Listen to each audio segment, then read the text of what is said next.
Hello বন্ধুরা, চলে এসেছি হেসেল কাহিনীর তরফ থেকে একটা ব্র্যান্ড নিউ রেসিপি নিয়ে। সেটি হচ্ছে হোমমেড পিৎজা। পিৎজা মানেই আমাদের সবার প্রথমে আসে ডমিনোজ বা পিৎজা হাটের নাম, এবং ঘরোয়াভাবে কিভাবে তোমরা পিৎজা বানাতে পারবে সেই রেসিপি নিয়ে এসেছি। এখনকার দিনে ছেলে মেয়েরা বলো সবাই একটু পিৎজা খেতে ভীষণ পছন্দ করে, কিন্তু সেটা যদি ঘরোয়াভাবে একদম সিম্পলভাবে হোমমেড হয় তাহলে তো কোনো কথাই নেই। তার জন্য আমি বাইরে থেকে কিনে এনেছি পিৎজা ব্রেড। এর মধ্যে পিৎজা সস আমি ভালো করে স্প্রেড করে নিয়েছি। এরপরে আমি দিয়ে দিয়েছি স্লাইস চিজ। তোমরা এর বদলে পারমেজান চিজও অ্যাড করতে পারো তোমাদের রিকোয়ারমেন্ট অনুযায়ী। এরপরে আমি 2 স্লাইস টমেটো দিয়ে দিয়েছি। এরপরে আমি দিয়ে দিয়েছি এর মধ্যে চিকেন। যেহেতু আমি চিকেন পিৎজা বানাচ্ছি, তোমরা ভেজিটেবল পিৎজাও বানাতে পারো। আর আমি এই চিকেনটাকে একটুখানি পেঁয়াজ বাটা, আদা বাটা, রসুন বাটা দিয়ে ভালো করে ফ্রাই করে নিয়েছি, যাতে চিকেনটা সেদ্ধ হয়ে যায়। এরপরে আমি এর মধ্যে অ্যাড করলাম পেঁয়াজ এবং ক্যাপসিকাম।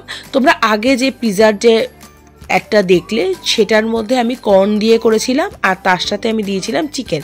তোমাদের রিকোয়ারমেন্ট অনুযায়ী তোমরা সবজি দিতে পারো। আবার যদি তোমরা মনে করো চিকেন খাবে না, তোমরা এর মধ্যে পনিরও অ্যাড করতে পারো, ভীষণই টেস্টি হয়। আমি এর ওপর থেকে দিয়ে দিলাম কর্ন, এবং এরপরে আমি ওপর থেকে দিয়ে দেবো লটস অফ চিজ। তোমরা তোমাদের রিকোয়ারমেন্ট অনুযায়ী চিজ দিতে পারো। তোমরা পারমেজান চিজ ইউজ করতে পারো। আর তোমরা যদি খুব একটা চিজের গন্ধটা পছন্দ না করো তাহলে কমও দিতে পারো। কিন্তু পিৎজা অ্যাকচুয়ালি বেশি করে চিজ, ওভারলোডেড চিজ হলেই বেশি ভালো লাগে, আর খুব সুন্দরও লাগে খেতে। আমি এরপরে চিজটা দিয়ে ভালো করে স্প্রেড করে নেব। তোমরা দেখতেই পাচ্ছ ভালো করে স্প্রেড করে নিলাম। এবার আমি মাইক্রো ওভেনে এটা 5 মিনিটের জন্য বেক করতে দিয়েছি।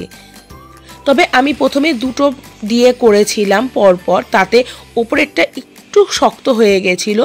আমি তোমাদের অ্যাডভাইস করবো যদি মাইক্রো ওভেনে করো, একটা একটা করে করো, তাহলে অবশ্যই খুব সুন্দর হয়। আর সবথেকে বড় কথা হচ্ছে যে এর মধ্যে যে চিজটা ছিল সেটা মেল্ট হওয়ার পর এত সুন্দর দেখতে হয়, তোমরা দেখতেই পাচ্ছ। তাহলে তোমরা নিজেরাই ফ্যান হয়ে যাবে যে নিজেরাই এত সুন্দর পিৎজা বানাতে পেরেছো। তাহলে তোমরা ডমিনোজ বা পিৎজা হাটে আশা করি দৌড়াবে না, যদি এরম পিৎজা তোমাদের সামনে কেউ করে দেয় বা নিজেরা করে খাও।